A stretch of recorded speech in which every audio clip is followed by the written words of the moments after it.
اور ایک اور صاحب ہیں سہیل اکبر صاحب، وہ انہوں نے لکھا ہے کہ واہ کیا کہنے، ہمارے قانون کا سب خانہ خراب مکمل ہو چکا، تب مجرم کو پکڑا جائے۔ تو سہیل اکبر صاحب کمنٹ کرنے کا بہت شکریہ، اور اس حوالے سے میں صرف یہ کہنا چاہوں گا کہ ظاہر ہے جب بھی کوئی جرم ہوگا تو اس کو ملزم کو پکڑا جائے گا اور اس کو سزا دی جائے گی۔ تو جب تک جرم نہ ہو ہم کیسے کسی کو سزا دے سکتے ہیں؟ تو یہ قانون جو ہے وہ پوری دنیا میں اسی طرح ہی ہے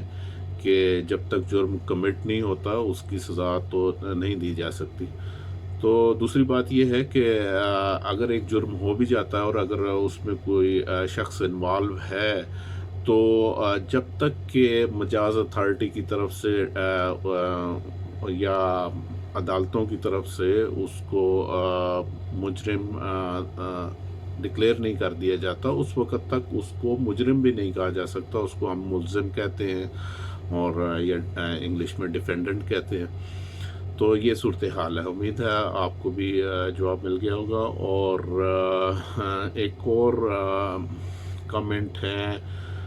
محترمہ نیلوفر خان صاحبہ کی طرف سے۔ نیلوفر خان صاحبہ بہت شکریہ آپ کے کمنٹ کرنے کا۔ آپ نے کچھ باتوں کے علاوہ جو ہے وہ لکھا ہے کہ the above person is biased and pro-Chor party PMLN۔ تو یہ آپ نے لکھا ہے۔ اس حوالے سے میں صرف اتنا ہی کہوں گا کہ چیزوں کو دیکھنے کے لیے کہ صحیح ہیں یا غلط ہیں، 3 معیار اپنا لیں۔ اور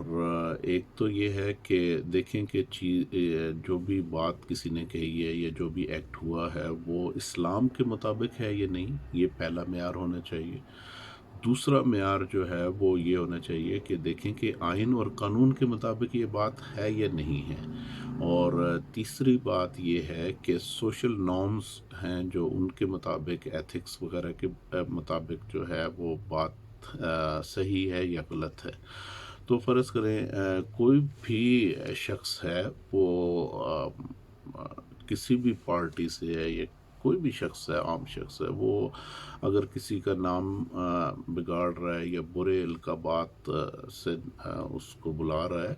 تو اس کے لیے بڑی اگر ہم پہلے معیار کو دیکھیں گے جو کہ اسلام ہے، اور اس میں اگر ہم اس کی کسوٹی پر اس کو پرکھیں تو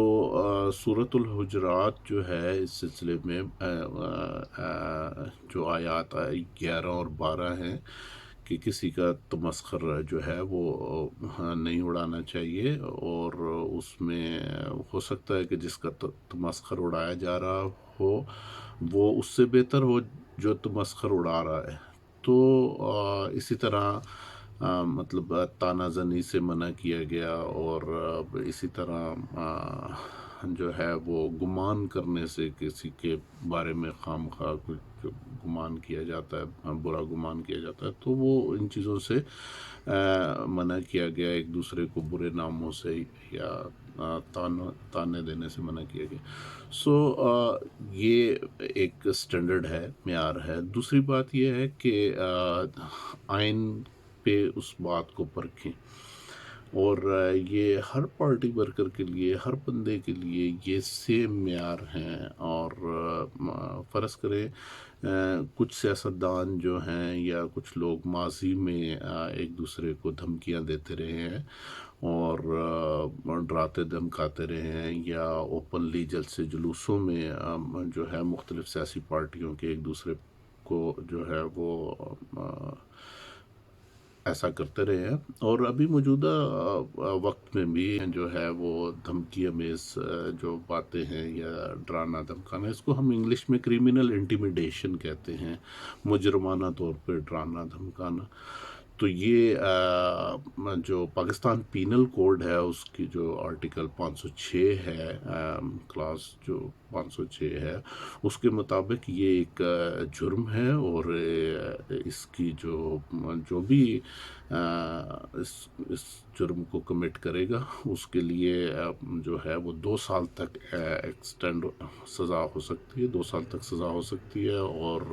جرمانہ بھی ہو سکتا ہے۔ تو کسی کو بھی یہ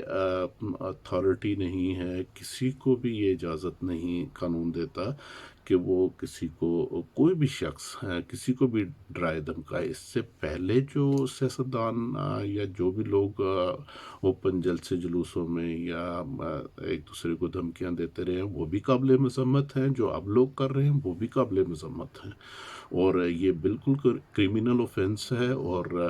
سیکشن 506 کے تحت، پاکستان پینل کوڈ کے تحت، تو اس پہ جو ہے وہ فوری کارروائی بنتی ہے۔ اور تیسری جو سوشل نارمز ہیں یا ایتھکس ہیں یا اخلاقیات ہیں، تو ان پر آپ دیکھیں کہ ایسی چیزیں ٹھیک ہیں یا نہیں ٹھیک ہیں۔ تو جب ہم ان 3 معیار جو اسٹینڈرڈس ہم بنا لیں گے، اور ہر چیز کو اپنی پسند ناپسند پارٹیوں سے، اپنے تعلق واسطوں سے، رشتوں سے ہٹ کر ان 3 اسٹینڈرڈس کو فالو کریں گے، تو ہر چیز ہمیں کلیئر نظر آنا شروع ہو جائے گی، اور واضح ہم سمجھ پائیں گے کہ کیا صحیح ہے اور کیا غلط ہے۔ تو بہرحال میں جو ہوں انہی معیارات کو فالو کرتا آیا ہوں، اور آئندہ بھی انشاءاللہ کرتا رہوں گا، پارٹیوں سے بالا تر ہو کے سوچتا ہوں، اور ملک اور قوم کے جو بہترین مفاد میں اس پر سوچتا ہوں۔ تو امید ہے بات سمجھ آ گئی ہوگی۔ Thank you very much for watching, and hope کہ آپ سب آئندہ بھی کمنٹ کرتے رہیں گے، اور اپنی رائے کا یا اختلاف رائے کا اظہار کرتے رہیں گے، اور یہ جمہوریت کا حسن ہے۔